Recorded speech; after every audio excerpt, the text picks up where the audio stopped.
Hello, good evening, and welcome to our second edition of the weekly STEAM and Heroines talk show powered by Girls for Tech and Innovation Africa. Our topic of the month of April is we are celebrating World Creativity and Innovation Day, and we are documenting the journeys of Africans in fields of science, technology, engineering, arts, and math. And through these personal journeys of different people, we are trying to learn as young people what do to change Africa to make the world a better place. Yes. So for our second edition, we are honored to have Mr. Prosper Byamungu, senior partner and co-founder at Athena Group Uganda, and he's an architect and design professional. He's going to be talking to us about his work in creativity and innovation. Thank you for joining us, Mr. Prosper.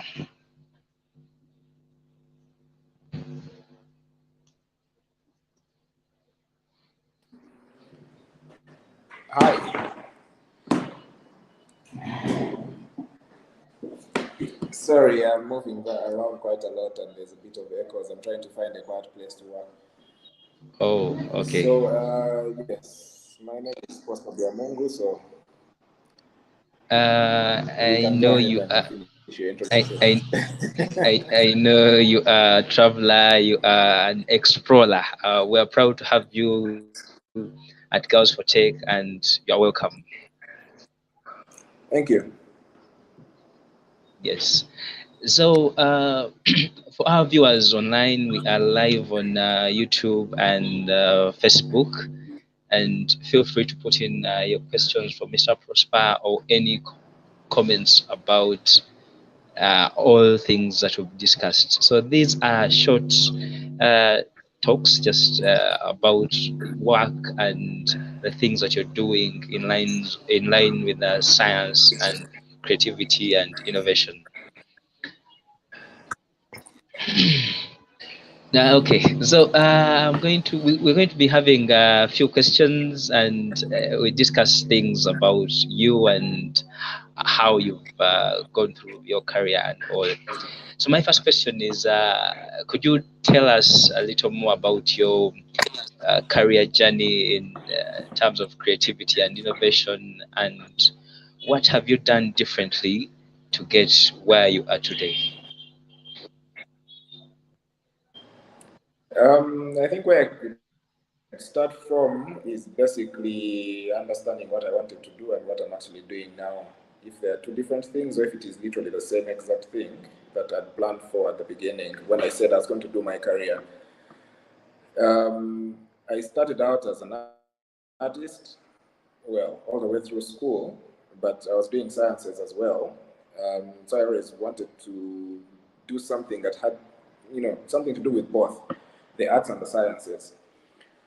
Doing during school, I did the physics, I did math, I did economics, and then I did art as the extra subject.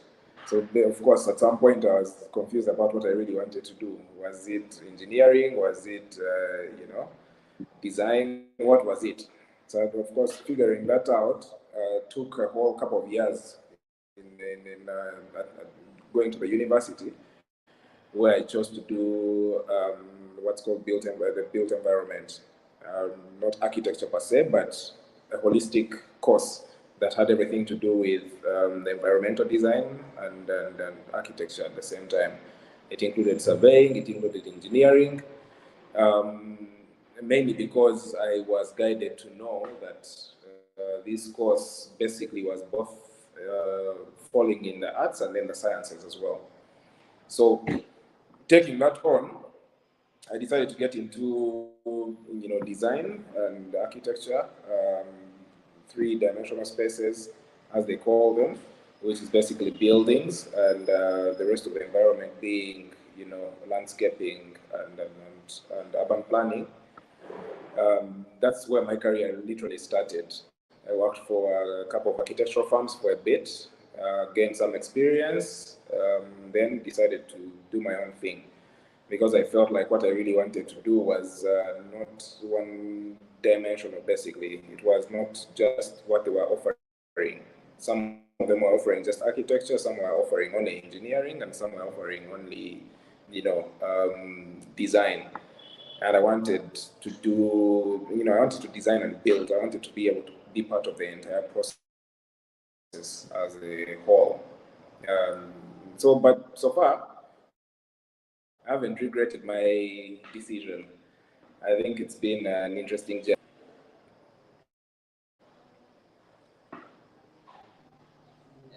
An interesting journey indeed. We Well,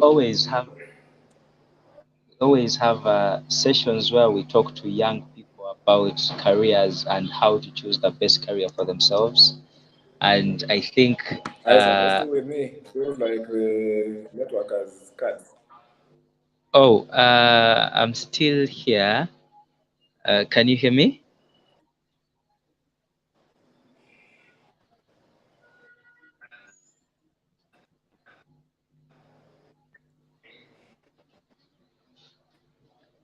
Hello, can you hear me?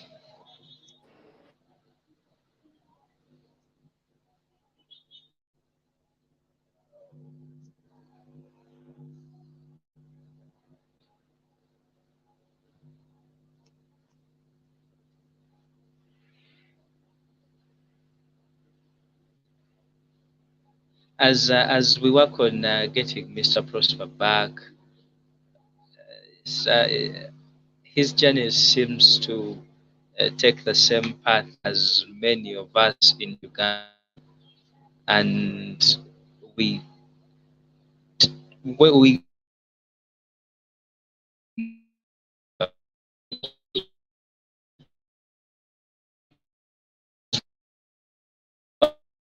do and we get choices of a career. Oh, hi, Isaac. So Sorry, the network just Mr. cut. Prosper's journey quite interesting. Meanwhile, can we have that short video as we get Mr. Prosper back?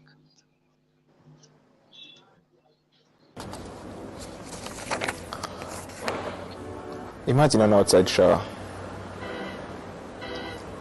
Imagine a tub. Imagine soaking in the sun, in the beauty of nature, just outside your container cabin. That's the ultimate way to social distance.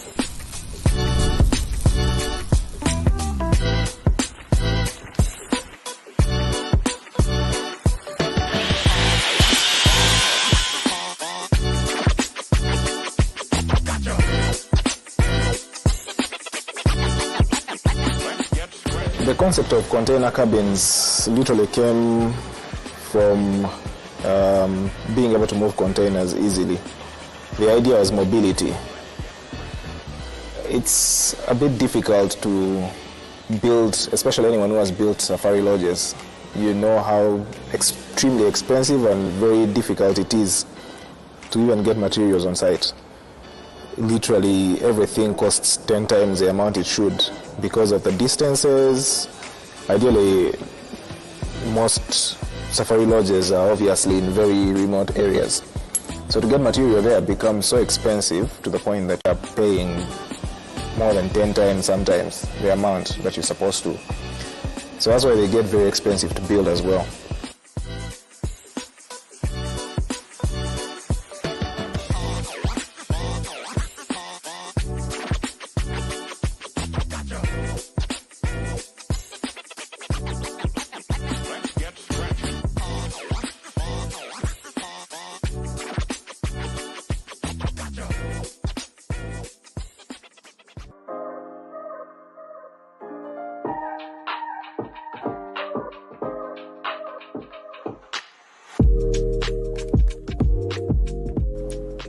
30 days in a year. Just go to your cabin, get away from everything, recuperate, come back to work, knowing your investment is very safe. Who wouldn't want that?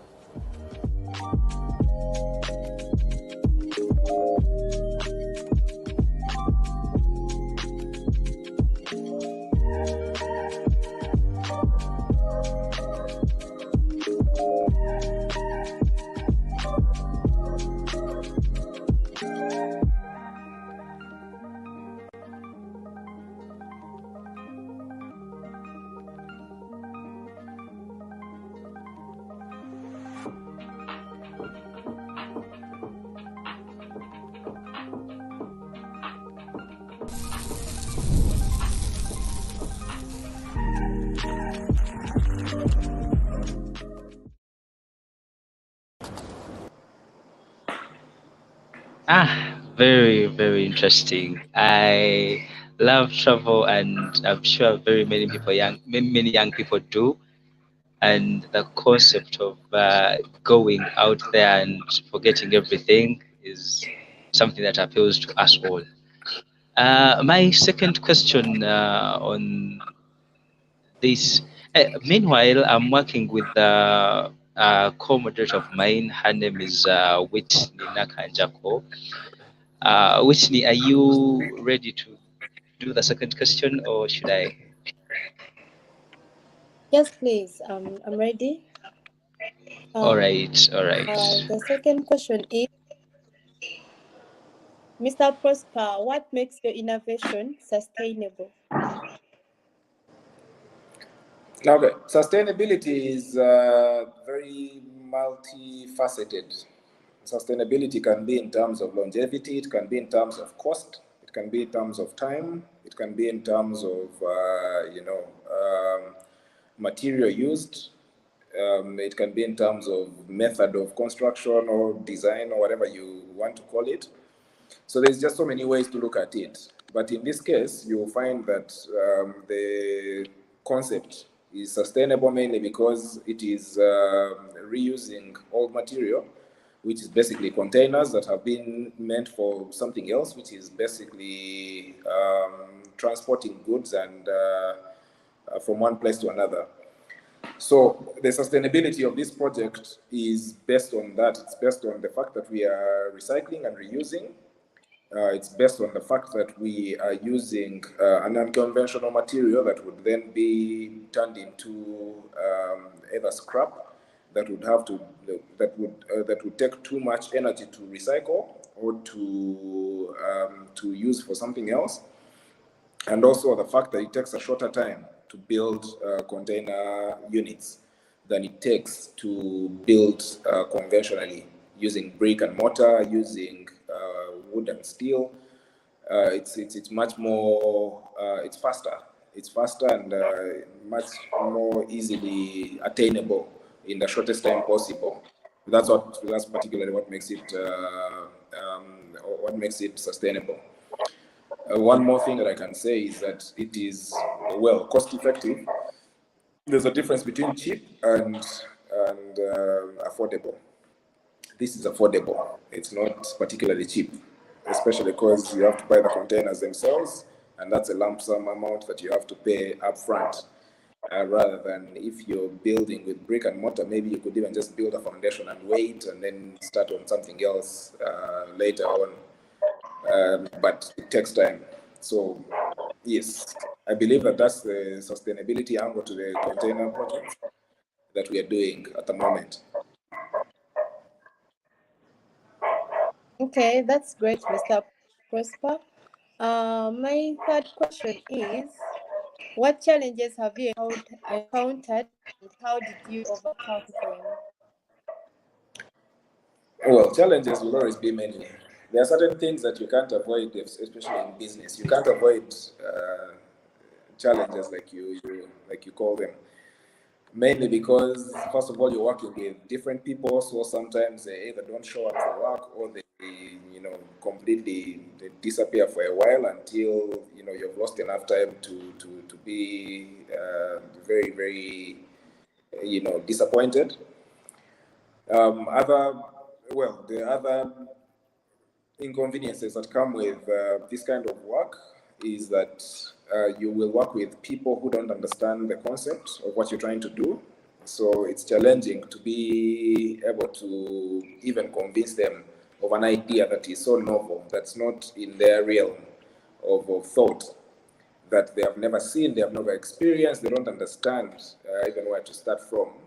So basically, it gets challenging to try and convince people about new ideas and new innovations and things that are out there.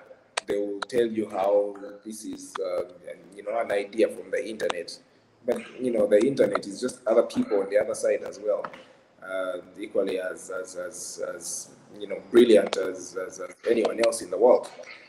So the challenges are many, very, very, very many. Being able to just even source for these containers now all of a sudden after lockdown, after all the lockdowns that we went through, goods are not moving as fast around the world as they used to. So you find that you have less material to even work with, and it gets more expensive than it should have been in the first place. So the challenges, like I said, there are many. There are too many. But those are some of the few that I can put out there, because they are basically they are the main ones.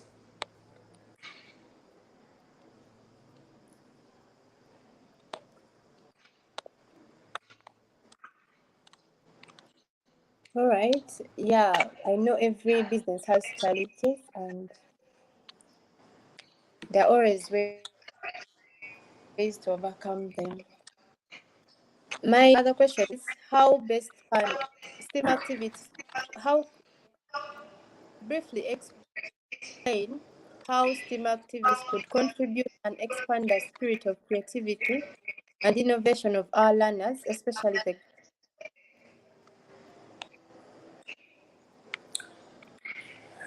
I think that one of the things that we have noticed about the kind of work we do is that women tend to be women and girls, and basically the female gender tends to be very detail oriented and very careful and very patient with putting together details. And this is where they come in. They are the ones who do like the great finishing job in terms of making you think about the things that you couldn't have thought about in terms of experience of the spaces that we're trying to build. That's a very important factor in this case. Doesn't mean that other people can't do it. It's just that particularly women are they're very keen on some of these details that we don't take very seriously as men, because we take them for granted. We take them as simple things. But we need to understand that everything that we're doing in design and construction is, again, both a science and an art. It requires very great minds in terms of thinking of engineering solutions, using material that hasn't been used very much on the market, that needs to be explored. These units were never built for living in, but then they create a good idea in terms of like a Lego idea for putting together things. So I think that females, any women in who are in technology would understand, who are doing any of this engineering work would understand that there would be challenges that need to be overcome, and then they would have to come up and offer up solutions to some of these. Security is one of the big issues in this case. Cybersecurity, in terms of the fact that a lot of the spaces that we're building, we're going to put up biometrics and other locking mechanisms that are very high tech, that include everything to do with IT. This is a field that anyone and everyone can get into. How do we deal with security, both physical and cyber? How do we work together as a group? Because as a project, it includes everything. It includes the artists, it includes the designers, it includes the welders, builders, carpenters. These are all people who can do parts and bits and pieces of the job to make a whole.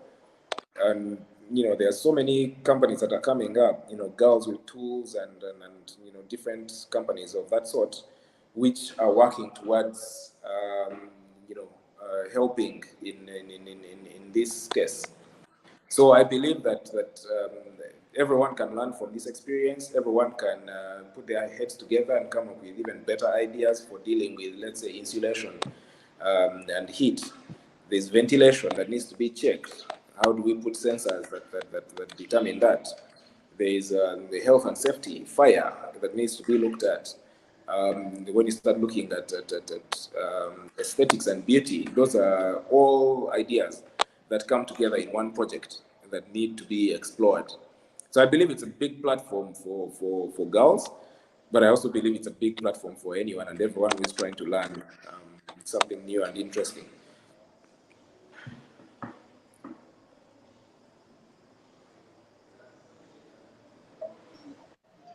That's quite interesting. Sustainability and the girls' perspective on and how creative in finding detail of the thing is something that we will. Our next question is how best can we support our land, our kids achieve their quest for creativity and innovation? That's a very interesting question, actually. I think support is it's a very good word to use in this case, because what they actually need is support. Um, I believe that the first thing that we need to do is let them be. All these kids, all these young learners and students that we are talking about, these are guys with ideas, but we always shut them down because mainly we believe we know better, we are older, we are more experienced. But they have ideas. The world has changed. It has changed so much to the point that new things come up every day that we do not know about. You will be 30 and you have no idea what a 15-year-old is doing, and you will look down on it and assume that, they don't know what they are doing. You think that they're kids, they're just children. They're not. That's the point where they are most creative. That's when they have ideas that can be explored without thinking about money, without thinking about being paid handsomely for whatever they come up with at that point. Not yet, but then of course they need to be protected. If they come up with an idea, they should work under a protected environment so that their ideas can actually be grown into something. Anywhere in the world, people, the children, if they come up with good ideas, if they are part of change movements, if they are part of let's say like the movies and the entertainment, they're paid, they are protected.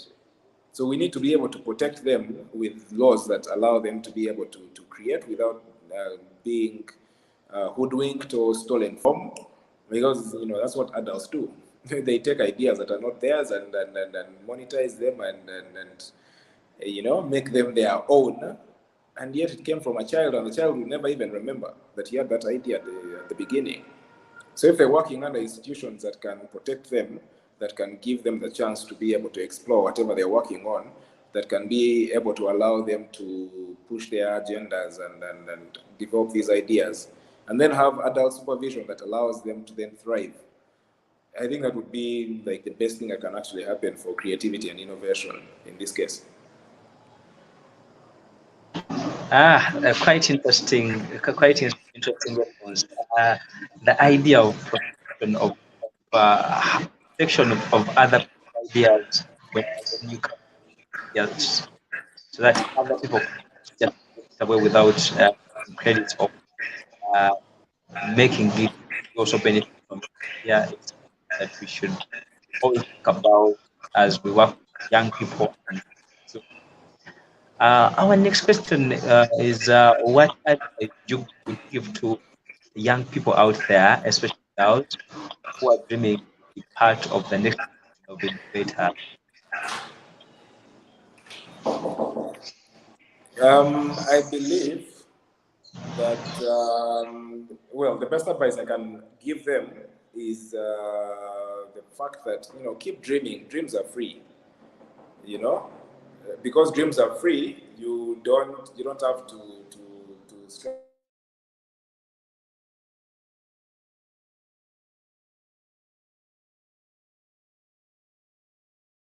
about who tells you what to.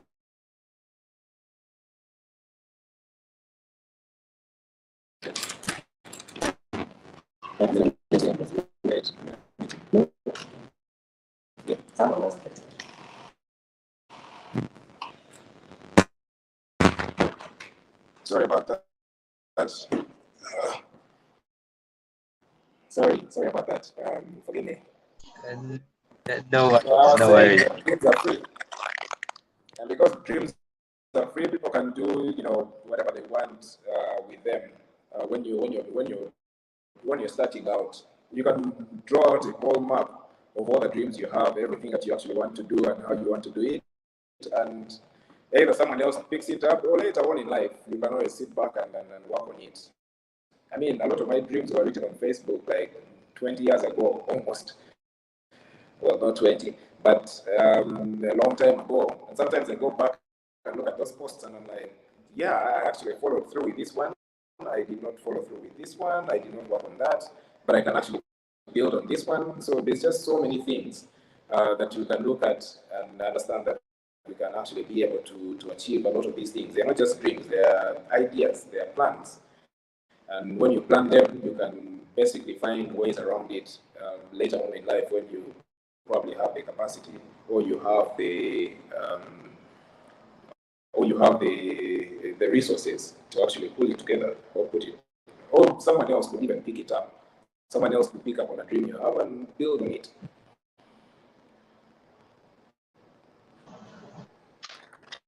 The idea of dreams of freedom is interesting. Dreams of freedom, a space to build whatever you want and achieve you dream to achieve. Uh,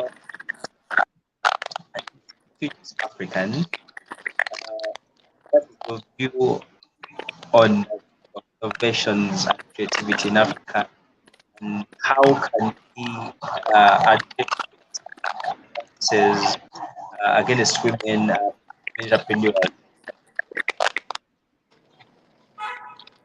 Well, innovation runs in so many ways. It's not, we have come to define it in terms of science and technology only, and forgotten that the arts have innovation. Everything else literally has innovation in terms of work.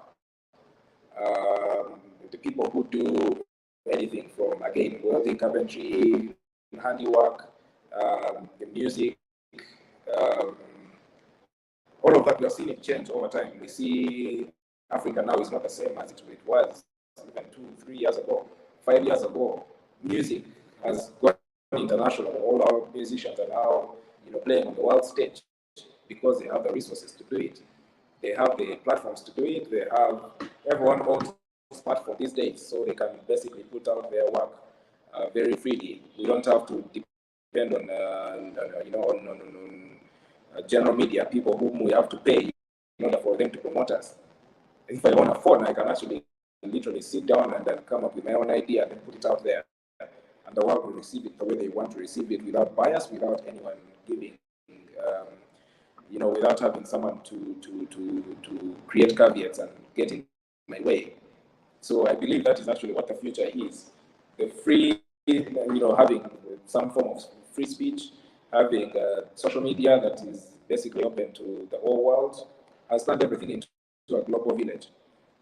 Because of that, you cannot say that you don't have the same opportunities as a person in a different country, because you have the same platforms and you can actually use them.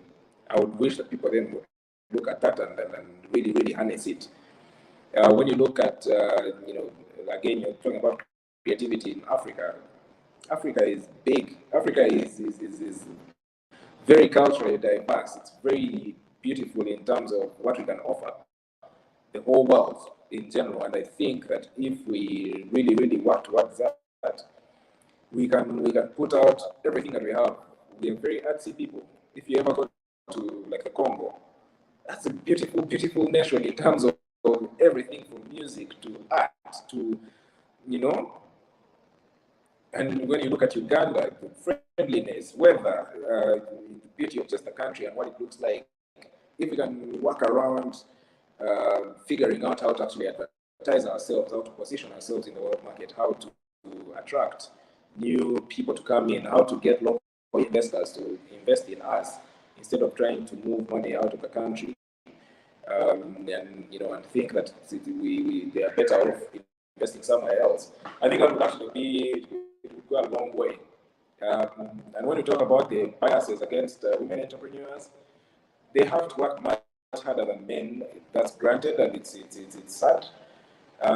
They have a lot more to deal with in general because I mean you have a woman with a child finds it so difficult to go to work because there's no space for the child at the office. Why are we still living like that in this day and age? Why can't we just have like a creche or like a space where the nursery for the kids at offices? How are we still living like that in this day and age when we know that everyone should have equal rights to work? Everyone should have equal rights. I mean, really, I believe that that's where we need to head in order for us to fix this problem. Understanding that there's an actual problem and fixing it one brick at a time. Giving people the same opportunities to even try at least and first see that they are not able to do it, but you don't bias yourself against it and say that this is only a man who can do this. I mean, we run wood and steel workshops we have females in there. The reason that they're in there is because they're protected as well. If we can protect people, if we can protect females against the violence and the different modes of harassment that they face, even things like catcalling and being harassed at work, they have everything to offer, a whole lot to offer to industries, to growth, to. So I believe that we find ways to support them, but things like protecting them is one of the biggest things that needs to actually be looked into and done. Ah, quite an interesting journey. All these ideas. What this were a session with the young people, and we're discussing smart house. And you have so many ideas to add to that. And so be together discussing smart houses or the places that we go to. I invite you to one of these sections. Thank you very much for the time. Thank you for giving this opportunity to talk to you and starting these ideas with us. Tomorrow, show as part of celebrations for and Innovation Day, and so having you watching. Thank you very much, Mr. Prosper. I'm sure you have a very big of things was quite nice.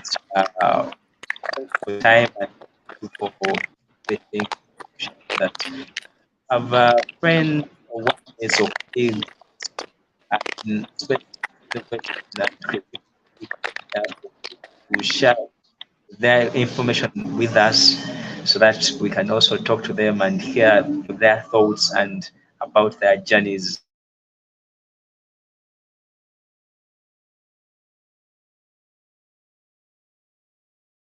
Everyone with us today, for everyone that has been with us today, thank you very much for watching, and Thank you for taking the time. Thank you very much. Thank you so much.